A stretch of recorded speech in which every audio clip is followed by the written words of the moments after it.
പാർട്ടിയെയും സർക്കാരിനെയും രൂക്ഷമായി വിമർശിച്ച മുൻ മന്ത്രി ജി സുധാകരൻ. നമ്മുടെ നാടെന്താ വെള്ളരിക്ക പട്ടണമോ എന്ന ചോദ്യം. ഓരോ നാട്ടിലും സാധനങ്ങൾക്ക് ഓരോ വിലയാണ്.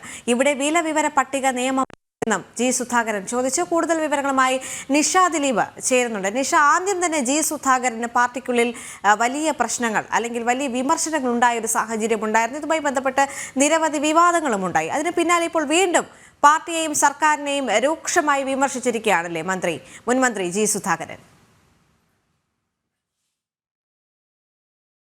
ഒരു പെൻഷൻ അസോസിയേഷൻ ഒരു സമ്മേളനത്തിലാണ് ജി സുധാകരൻ ഇക്കാര്യങ്ങളൊക്കെ പറഞ്ഞത്.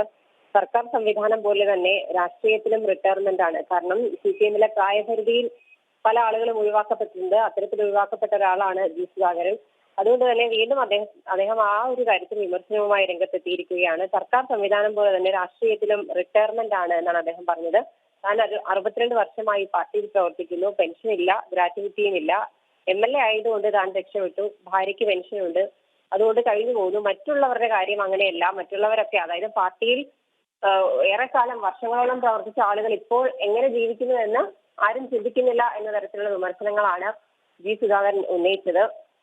പുതിയ തലമുറയ്ക്ക് വേണ്ടിയാണ് പഴയ തലമുറ ഒഴിവാക്കപ്പെടുന്നത്. പക്ഷെ എങ്കിലും പുതിയ തലമുറയായാലും പഴയ തലമുറയായാലും ഇച്ഛാശക്തി ഉണ്ടെങ്കിലേ ഏത് രംഗത്തും ശോഭിക്കാൻ കഴിയൂ എന്ന തരത്തിൽ പോകുന്നു ജി സുധാകരന്റെ പ്രസംഗം. ഒപ്പം തന്നെ പല കടകളിലും സംസ്ഥാന സർക്കാരിനെയും രൂക്ഷമായി അദ്ദേഹം വിമർശിച്ചിട്ടുണ്ട്. പല കടകളിലും വില നിലവാര പട്ടിക പ്രദർശിപ്പിക്കാറില്ല. അങ്ങനെ വേണം എന്നാണ് നിയമം, പക്ഷെ അത് ആരും തന്നെ പാലിക്കാറില്ല. തൊട്ടടുത്ത കടകളിൽ നിന്നും നമ്മൾ സാധനം വാങ്ങി നോക്കിയാൽ പല കടകളിലും പല വിലയായിരിക്കും. അതൊന്നും ആരും ശ്രദ്ധിക്കാറില്ല എന്ന തരത്തിൽ പല വിമർശനങ്ങളും സംസ്ഥാന സർക്കാരിനെതിരെയും ഒപ്പം തന്നെ പാർട്ടിക്കെതിരെയും ഒക്കെ വിമർശനങ്ങൾ ഉയർത്തിക്കൊണ്ടായിരുന്നു അദ്ദേഹത്തിന്റെ പ്രസംഗം. ദേവിക.